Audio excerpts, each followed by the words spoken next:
Okay, that was just a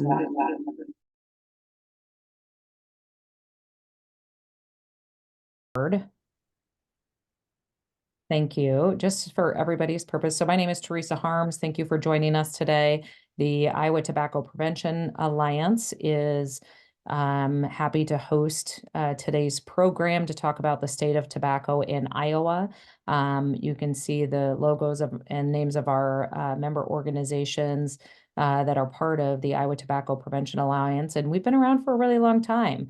Since the inception of the master settlement in Iowa, and we've been working on tobacco prevention and regulation issues for nearly 25 years now. So pretty exciting.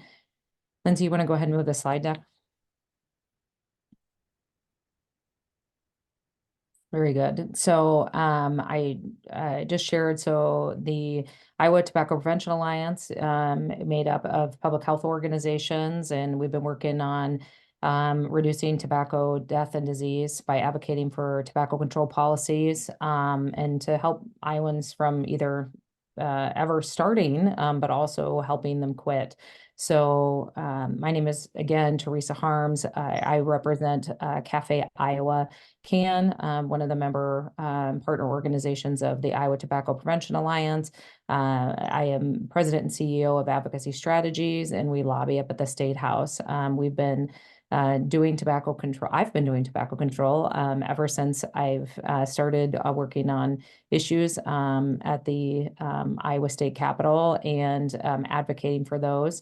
A little bit of my interest in this is I've had my dad died when I was 19 of tobacco-related illnesses, and then my mom also died from complications of smoking. And then just 2 months ago, I had my brother, who was the age of 60, died of lung cancer and was a smoker. Probably started smoking when he was about 12 years old. So, got hooked on the habit and never really could quit. So I've been very passionate. It's impacted my personal life. So that's one of the reasons that I've been intimately involved in the Iowa Tobacco Prevention Alliance and working on tobacco control issues. Collectively, the group is committed to implementing comprehensive fact-based policies and reduce the use of all tobacco products, including e-cigarettes, which is something I don't think I ever thought I would see in my lifetime. But now that I'm a mom and I have 4 kids, and I have a 20-year-old son who has an addiction and never really thought of himself, and even to this day doesn't think about himself as a smoker because he vapes. And so we know that we are not where we need to be as a society, particularly in the state of Iowa, in helping everybody understand the harmful effects of vaping, and that they're, largely equal to that of smoking. Next slide. So today we're going to cover lots of things, but first and foremost, Christina Hamilton is going to talk about the state of tobacco control and talk about the American Lung Association's scorecard. I'm going to talk a little bit about modernizing the Clean Indoor Air Act and the work that we've been doing at the State House on that. Jackie Kale with the American Cancer Society is going to be talking about e-cigarette pricing strategies and tobacco prevention funding. And then Christina is going to talk about the work that we've been doing and how everybody can engage on preserving the State Tobacco Commission and the work that's being done on that right now. And finally, Stacy Freeland with American Heart Association is going to talk about what we're doing at the local level and then what you can do to engage and participate. So we're really excited that everybody is with us today. We probably need to be doing this more often and having these broader conversations about how we can be working collectively to help move tobacco control issues forward here in Iowa. So with that, the floor is yours, Christina. Great. Thanks so much, Teresa. Again, I'm Christina Hamilton. I am the Iowa Advocacy Director for the American Lung Association. I've been in this role for 3.5 years and with the organization for 9.5 years. Thanks so much for joining today. As Teresa shared, I'm going to begin today's discussion with a review of Iowa's grades in the Lung Association State of Tobacco Control 2023 report released in January of this year, and some comparisons to the states that border Iowa. Our 22nd annual State of Tobacco Control report will be released on January 24th, so please be on the lookout for that. The Lung Association State of Tobacco Control, thanks for going to the next slide, Lindsay. The Lung Association State of Tobacco Control grades states in 5 tobacco control policy areas proven to prevent and reduce tobacco use, which include funding for programs to prevent and reduce tobacco use, smoking restrictions in public places and workplaces, and state tobacco taxes, access and coverage of tobacco use treatments, and restrictions on the sale of flavored tobacco products. As you can see on this slide, Iowa receives a good grade for its law that prohibits smoking in most public places and workplaces, but has room for improvement in the other areas the report grades on. You can find more information on the report and its methodology at lung.org/SOTC. Next slide, please. This is a chart of the grades Iowa received compared to the states that border Iowa. Generally speaking, several of Iowa's neighbors do better in the tobacco taxes and access to tobacco use treatment categories, but otherwise the grades are relatively similar, except for Missouri, which receives the worst grades overall of the states on this slide. Next slide, please. This is a map of all the states in the country and their cigarette tax rates. They range from a high of $5.35 per pack in New York State to 17 cents per pack in Missouri. Iowa is ranked 32nd in the country at $1.36 per pack. There is wide variation in cigarette taxes among states that border Iowa, with the highest being Minnesota at $3.04 per pack and the lowest being Missouri. Next slide, please. This is a chart comparing several aspects of Iowa and its border state taxes on other tobacco products, or OTP taxes. The Lung Association supports making taxes on tobacco products equivalent to the cigarette tax to reduce incentives for people to switch between cigarettes and other tobacco products rather than quitting for good. We also recommend that other tobacco products not be taxed by weight to allow the tax to keep up with inflation and industry price increases. Next slide, please. Increasing the price of tobacco products is one of the most effective ways to prevent and reduce tobacco use, especially among youth. Specifically in Iowa, increasing the tax by $1.50 per pack would be expected to prevent 7,100 youth from becoming adults who smoke, help 14,400 adults who smoke quit, save 5,600 lives, save over $600 million in long-term health care costs, and generate over $450 million in new annual revenue. Next slide, please. So ITPA recommends the passage of several key policies to dramatically reduce the tobacco burden in Iowa. First is modernizing the Iowa Smoke-Free Air Act. This year actually marks the 15th anniversary of this landmark law, and we're calling on legislators to remove the casino loophole and extend the law to include the use of e-cigarettes in smoke-free spaces covered by the law. We're also calling for Iowa to allocate $12.8 million for fact-based tobacco prevention and cessation programs. In FY 2022, Iowa received an estimated $265.2 million in tobacco taxes and master settlement agreement payments, but has only allocated a very small fraction of that in past years to tobacco prevention programs. In FY 23, Iowa allocated over $4 million, about 1.5% of its tobacco revenue, to programs that keep Iowans from ever starting to smoke and helping them quit. This is well below the CDC's recommended level, and we really urge lawmakers to restore funding to the previous level of $12.8 million. We also are recommending an increase in the cigarette tax by $1.50 per pack, with an equivalent increase on the tax of all other tobacco products, which would result in over $102 million in new annual revenue. And then finally, we urge lawmakers to protect the Iowa Tobacco Use Prevention and Control Commission. This was created after the landmark MSA agreement in 1998 between 52 states and territories and the four largest tobacco companies. The Tobacco Commission has served as an influential voice for the public to advise our state on effective tobacco prevention and control programs in Iowa. Now I will turn things back over to Teresa.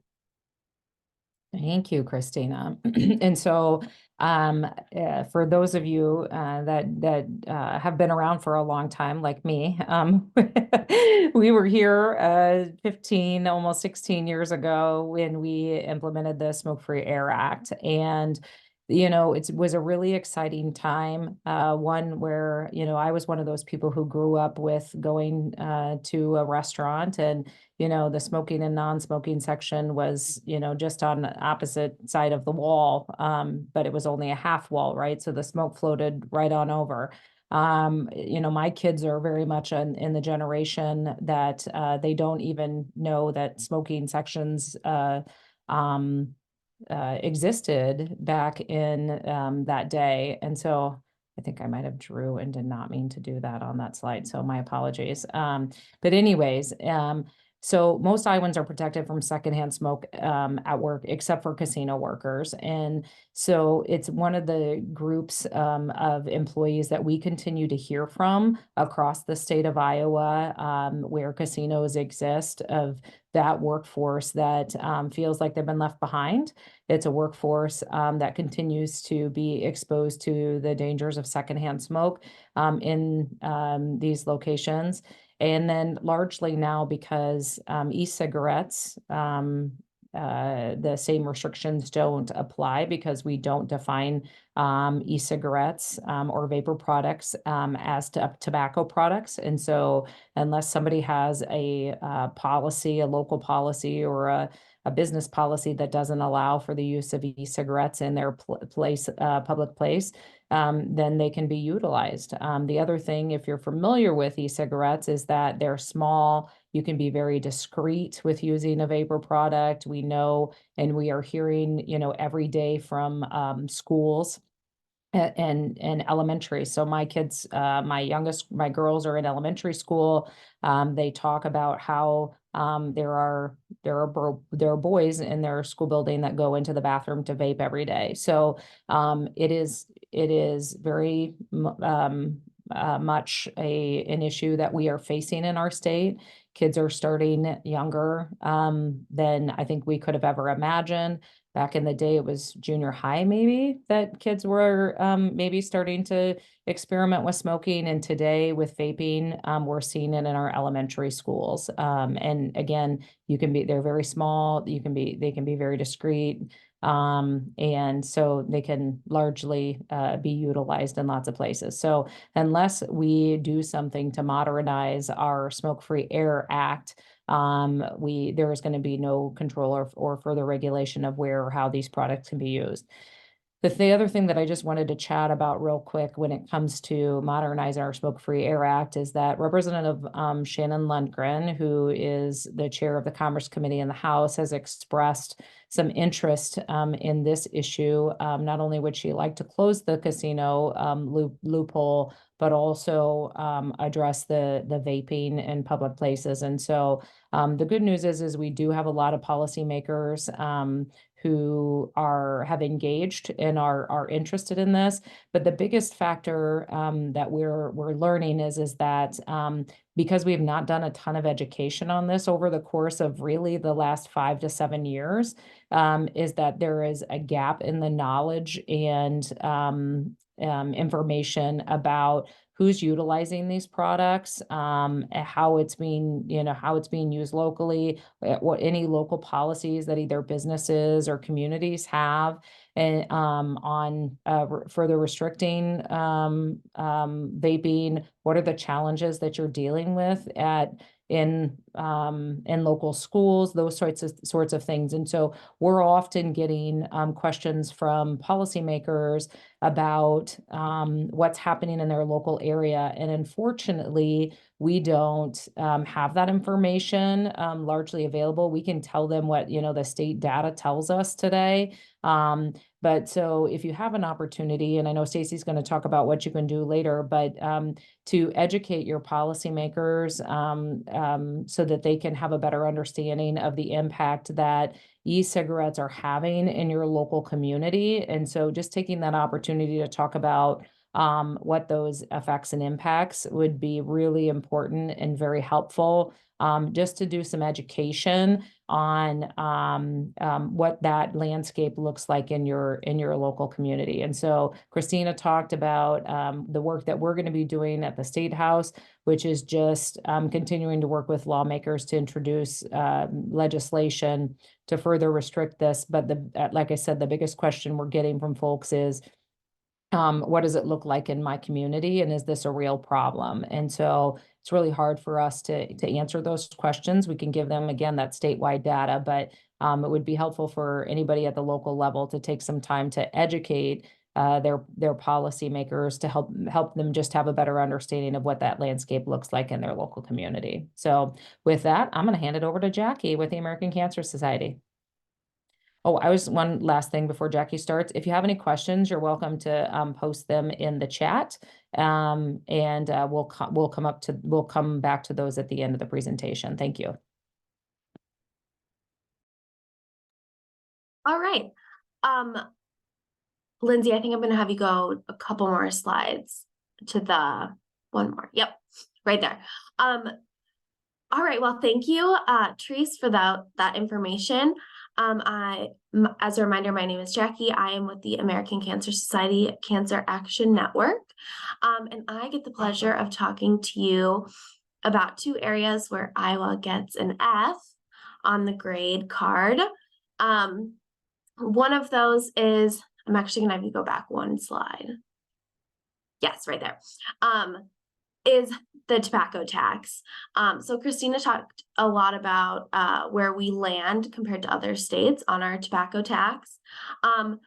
As a coalition, we do advocate for evidence-based strategies, which means that we're coming to the legislature. What we would ideally like to see is an increase in the tobacco tax by $1.50 per pack, with the equivalent increase on other tobacco products.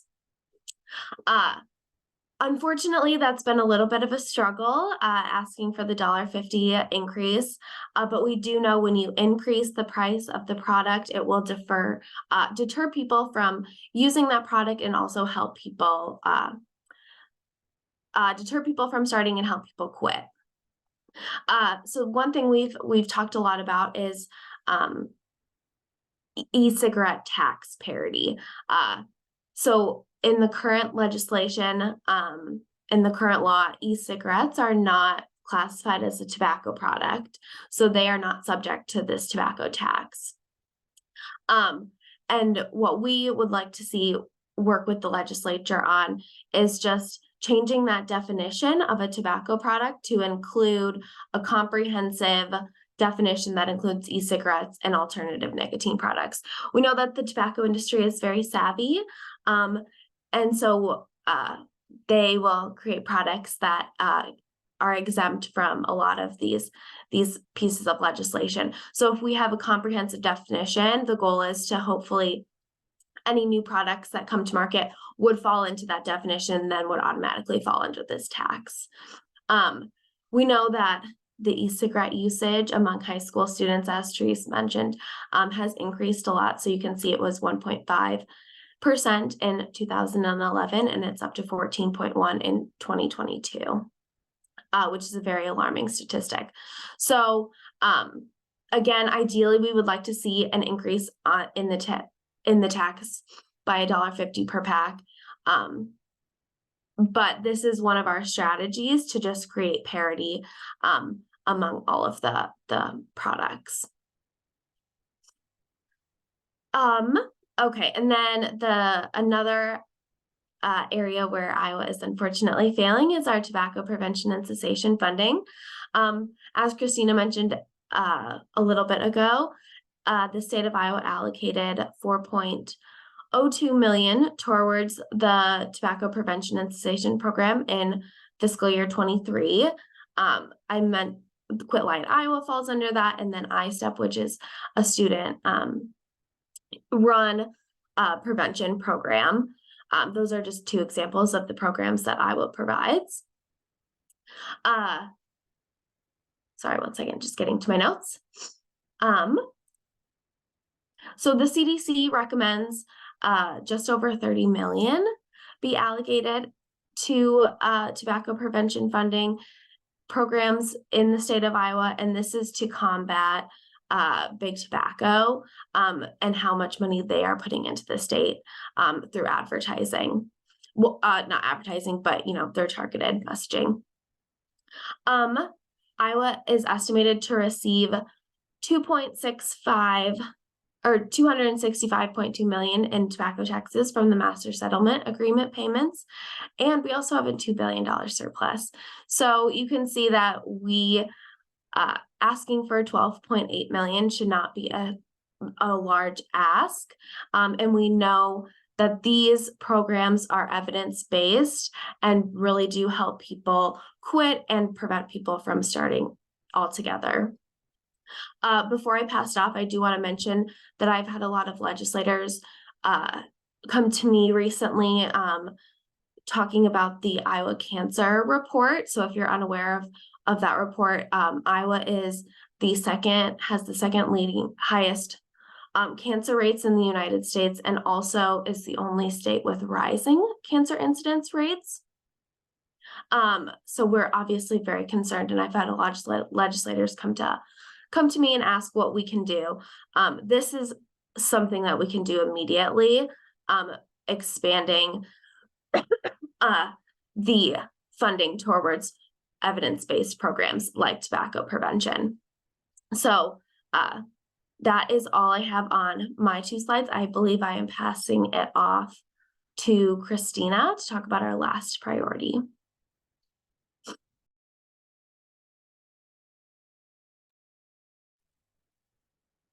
Thanks, Jackie. So as I flagged earlier in the overall priorities that ITPA is focusing on, we are asking for everyone's help to bring awareness to the governor's, boards, and commissions review committees recommendations. In those recommendations, they're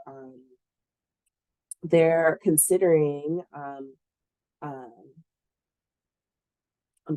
within these recommendations was the directive to consolidate the state's Commission on Tobacco Use Prevention and Control into a much larger Council on Health and Human Services, effectively eliminating the role of the Tobacco Commission and the role that they play in reducing the human and financial toll caused by tobacco. If the Tobacco Commission is eliminated, it could leave Iowa communities without a crucial body to be their voice in the fight against tobacco. Next slide, please. So we would like to ask each of you to please contact your state legislators today to ask them to support preserving the Tobacco Commission and share the advocacy materials ITPA has developed with your networks. These materials include an action alert that gives more background on the issue, also provides talking points. We also have a template message that you can send to your legislators, and we encourage you to tailor that message to make it more personalized and connection to your personal connection to this issue. We have a social media toolkit with sample messages that you can share out and graphics. And finally, we have a petition that we're asking as many people in Iowa to sign, and you can scan the QR code here to sign that petition today. And we hope to deliver that to legislators in January. Now I will turn things over to Stacy Freeland from the American Heart Association. Hi, everyone. So to follow up my colleagues, this isn't really so much all pertaining to the Smoke-Free Air Act, but just some things that we're working on at a local level.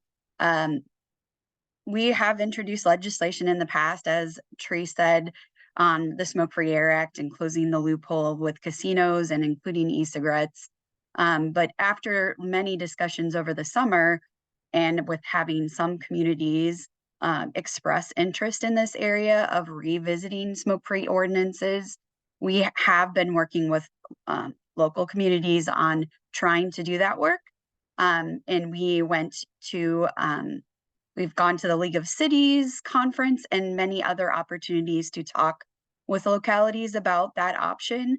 So we have another wonderful QR code over to the left that you could scan if you want to see a sample smoke-free ordinance, and also some resources if you have communities that you are in right now that are interested. The whole basis of this is kind of where a lot of our work began, is at the local level, working with, city councils and mayors on figuring out ways we can move a lot of tobacco control policies. So we're hoping this will help us kind of strengthen those relationships with policymakers, not just at the state level, but also in the local level, and then really try to help us build out our grassroots advocates, coalition partners, and the stakeholders. So this is, kind of back to basics, but it is really going to help us get a lot more youth engaged as we have in the past, and really help us to build the support for working towards a statewide comprehensive statewide Air Act. Go ahead and go to the next slide, please. So these are just some ideas of engagement that we work with at the American Heart Association with a lot of our volunteers. We're having action alerts that we have put out there for the local city council and mayor, and you can do that. Many of you have those relationships with your city councils and mayors. You can sit down, have coffee with them, talk with them about, smoke-free ordinance options. And it's right there in your community, so it's very easy to do and engage in. We also have the benefit to our state is a lot of our lawmakers make themselves available for constituents. So they have opportunities for you in your community to sit down and meet with your lawmaker. We also have, during legislative session, we put out legislative forums that happen in your community, and we are, as a coalition, going to try to share those as much as we can with you. It's a great opportunity for you to give that local story of what you're seeing on the ground in schools, in your community, and all the work you're doing with people who might be wanting to quit, and those kind of things. Those anecdotes are really, really helpful. Goes beyond just the policies that we're trying to pass. It's the local impact in the story. Of course, phone calls are always great. Many of them walk around with their cell phones. So if you have their cell phone number and we can share that with you, that's a great way to get a hold of them. We have lots of opportunities to talk about, this issue when it comes to collecting testimony. During COVID, we were able to do some of our subcommittees by providing virtual testimony. And there is options for that in the upcoming year. So if you're interested or have volunteers, casino workers, any of those kind of folks that would be interested in providing some of that, we can do that online, as well as not having to drive all the way to the Capitol, but that is also a great option. We have letters to the editor and what we call opinion editorials that give that local perspective of what you're seeing in your community. So that's another great way to engage through media advocacy. And then, of course, something like this webinar that you're sitting on is an advocacy training that you can engage in, and we will be trying to amp that. I know many of our organizations are looking at doing those opportunities throughout the session. We have done some postcard petitions in the past, and we may look at that as we keep working on these issues. I kind of referred to the town hall meetings as a great opportunity right there in your community to sit down. It might be at the local bank, might be at a coffee shop, but a great way to engage with your lawmaker and share your story of what you're seeing. We really are trying to do more work with youth. So if you're working with your local schools and you have some youth that are very interested, they're seeing some of the issues that we've been talking about, that's the kind of stories and that's the kind of things that we need to hear so that we can make that difference with the legislative voice. We're always trying to recruit advocates, especially in rural Iowa. That is, a lot of our legislators are from a lot more of the rural parts of our state. So, if you have those advocates, especially like thinking about if there's any casino workers that might be interested and, speaking to them being left out of the Smoke Free Air Act or e-cigarette users. I know Therese has her own personal story of her son and that she shared with lawmakers as we've been talking about it. My brother is a principal at a middle school and has been seeing this day to day as big time issue for them.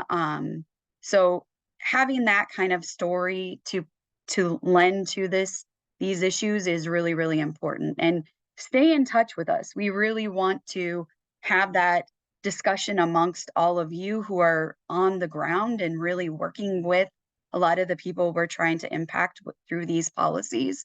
So please, stay in touch with any of us on our coalition. But we want to keep the discussion going past today. So those are kind of your next steps. We will be sending out the slides afterwards. So if you want to share those QR codes with your community, other community members, other coalition partners, and people that you're working with, we really want to have the information at your hands. So go on to the next slide. This is all of our contact information. Many of us, I shouldn't say many of us, quite a few of us are up at the Capitol quite a bit, and we're talking with lawmakers, but we want to hear from you and hear your stories and your impact that you're seeing at the local level. So before I close out, is there, Therese, Christina, anything else that we may have forgotten? I don't, not from my perspective, I don't think we've, thanks for letting everybody know we'll be sending out the slides and the link to the presentation, which we'll make available to everybody and so that can be shared too with folks that weren't able to be on today. And you certainly feel free to share that with your local coalitions, networks, and what have you, just so they can get the update and then understand what they, what they can be doing to engage locally. I know that there were a couple calls to action. Some of the folks on the listening today or on the program are local or state employees. And so just reminding everybody that you can't do that on your work time, but it is certainly something that you can do as far as the calls to action. You can do those in your non-working times.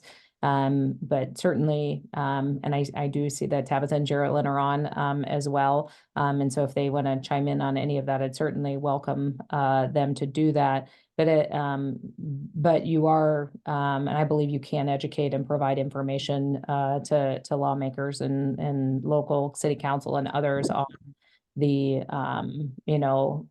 the rates and the issues surrounding tobacco control in your local community. So educate.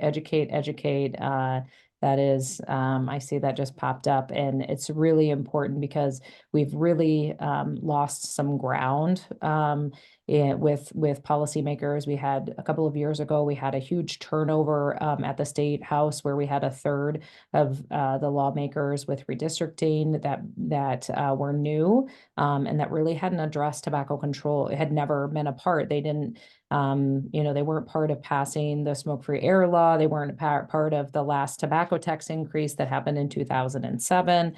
And so when they don't have the history and the background and the knowledge about how the tobacco laws have come into play, and that e-cigarettes really aren't defined as tobacco products. And so understanding and knowing that, but also understanding how Iowa fits into the national picture as well. from specifically from the perspective of where we stand with not only our tax levels, but the fact that we don't have any regulation of vapor products. And so I just throw those things out there as just kind of reminders but encourage you all to get engaged, but also not only you, your local coalitions, local healthcare providers, moms groups are very, very powerful. That's how I got, pulled into this, was through, an initial moms group. So, just anything you can do to help us educate, local, policymakers would be very helpful.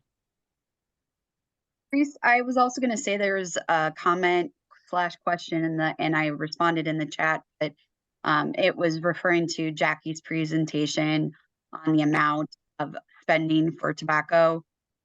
And so I kind of put in there, yes, we do have a surplus. And that's, that is the reason why we are asking for more additional dollars to be spent on tobacco control and prevention, especially given how much tobacco companies are spending to market here to our kids and to adults. So having an increased amount for tobacco control funding is critical, and that's why we have to advocate for that. But Jackie, I didn't know if you had anything else you wanted to add. No, that's exactly right, Stacey. I think what was mentioned earlier was the 12.8. That's what was allocated back in 2008. And that's still way below what the CDC recommends. But I mean, coming from 4 million up to 30 seems like a large jump. So even if we get back up to that 2008 allocation, that would make a huge impact in our prevention funding and programs. So yeah, that's all I have to add to that. Can I ask a follow-up? Sorry, that was my question. So who decided, the legislature decides how much we get to spend of the funds that are then where does the rest of it go? It just sits there? So I think that's a great question. I'm happy to jump in. So a couple of things. So I think, there's a couple of different things. Well, Herman has got his hand raised. But the legislature makes an appropriation annually. There are, monies that come in from state tobacco tax that goes to the general fund. There's master settlement dollars that come in. Those were securitized, but there are a few residuals from that go into the health trust fund that then get allocated by the legislature as well. And so, but the legislature makes a determination each and every legislative session in the HHS, the Health and Human Services budget, on funding for the tobacco program in the state Health and Human Services program. Herman, if you want to add something to that, please do. Sure. Teresa's quite correct. That is a decision that is made every year in the appropriations process. So you need to lobby your legislator every year to make sure that number is kept up.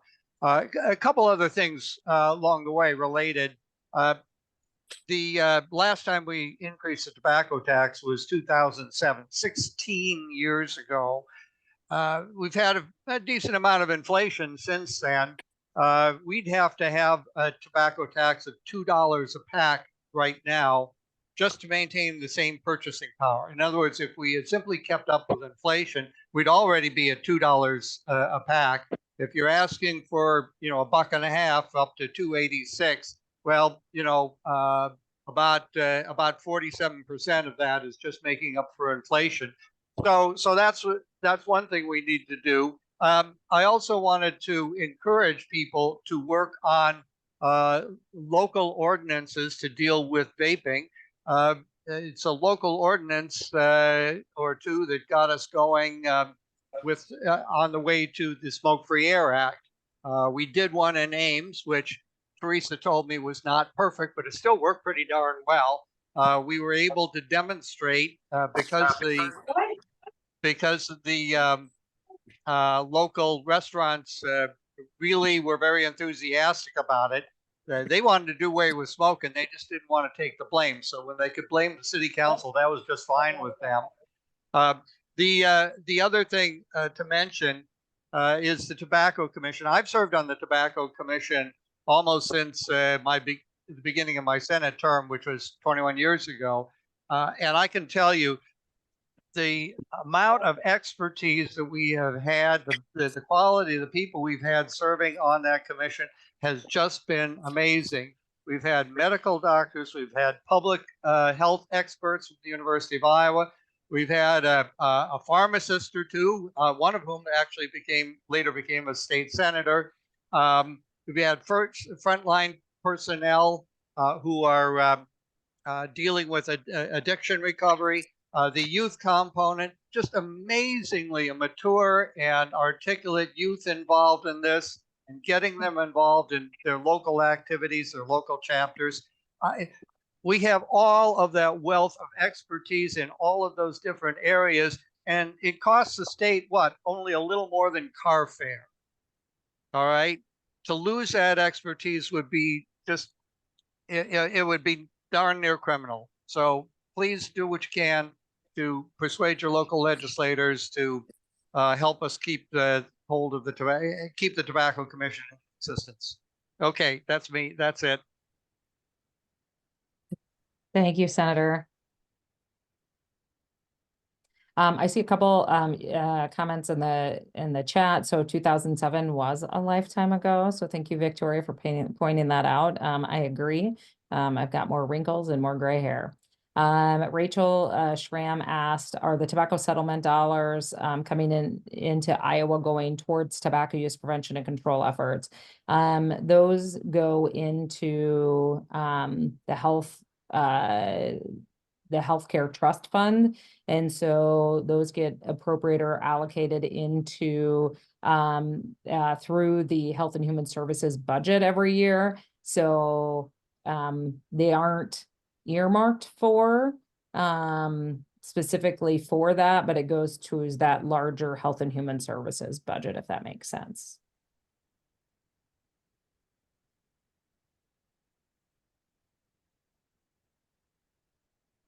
But there's more dollars that come in that are allocated to the program, if that makes sense too. So any other questions? You could just chime in too if you want. I can't see if there's any hands raised.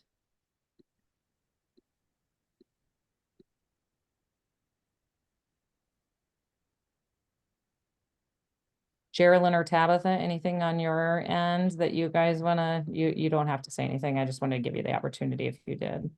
All right, Sherilyn's like, heck no, not gonna say a word. No, but I want to thank you touch for that. having this presentation today. It was a great overview. Thank you. Thank you, Tabitha. So, well, then we'll go ahead and wrap it up if nobody has any other comments or questions. And just really want to thank everybody for joining us today. Thank you for your commitment to tobacco control in Iowa.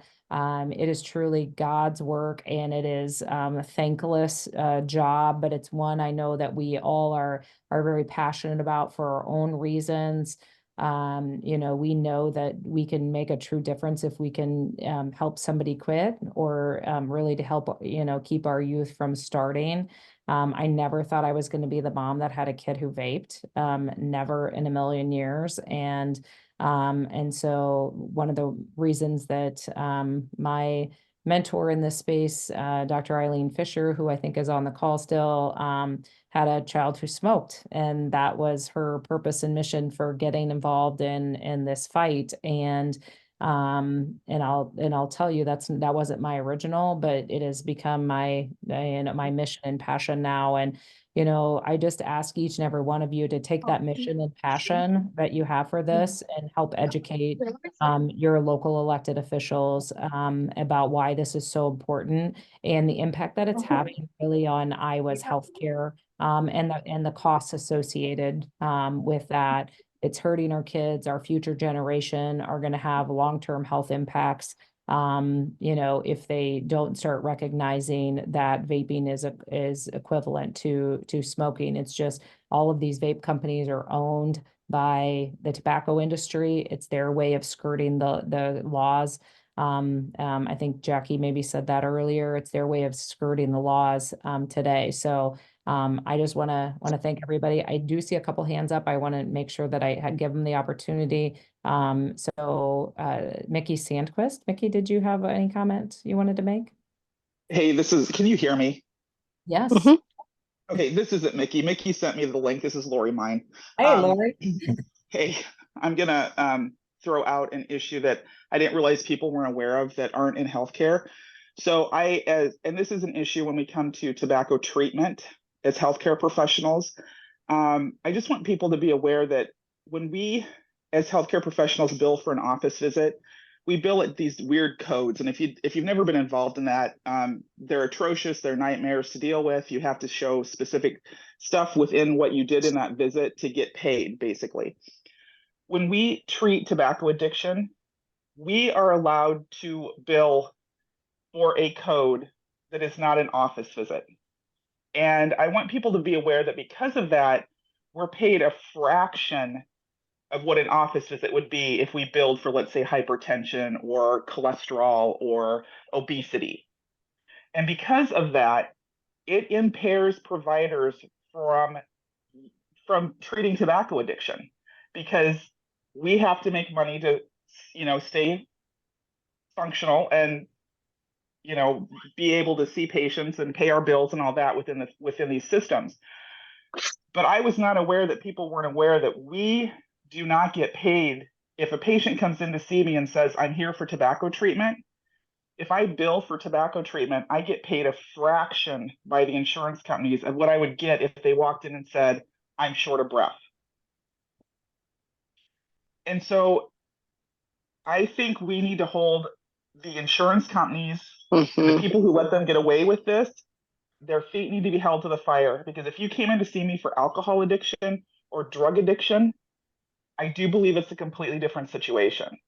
So I'm asking for everyone to also be aware that we have barriers in healthcare still in treating tobacco addiction, because we cannot get reimbursed where we should get reimbursed for treating somebody for tobacco addiction.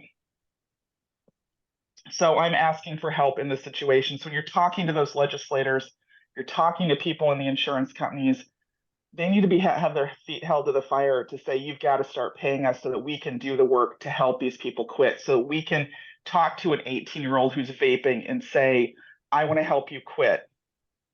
Because they are 18 and 19 and 20 and coming in for help, asking for help. But I just want to make people aware that there is a significant difference in what we get reimbursed for tobacco addiction treatment. That's good to know. I know I did not know that. And it's always been, a difficult conversation with our medical healthcare partners, in trying to move, any action there at the clinical level. But that, and, we've had those conversations about coding back and forth, but it seems to be a gray area, what, getting somebody who really knows about it or not. So thank you for sharing that. I appreciate hearing about that. Yes, thank you for sharing, Lori. I was also not aware of that, so thank you for letting us in on a secret. So appreciate that. All right, if there are no other questions, going once, we're just about at our witching hour. So just again, thank you everybody for participating. You've got our contact information there. I know mine's not up there, but we'll make sure we get that out as well. If we can be a resource or an ally or an asset or information, anything that you need to do the outreach and education to your local policymakers or local ordinance work or whatever that might be, just please let us know how we can assist you and help. And then if you could do one thing, make sure that you refer and get folks out to sign that petition That's super easy. It takes 2 seconds, and share that in your networks as well. And then reach out and educate your local policymakers. Thanks, everybody. Have a wonderful day and happy holidays.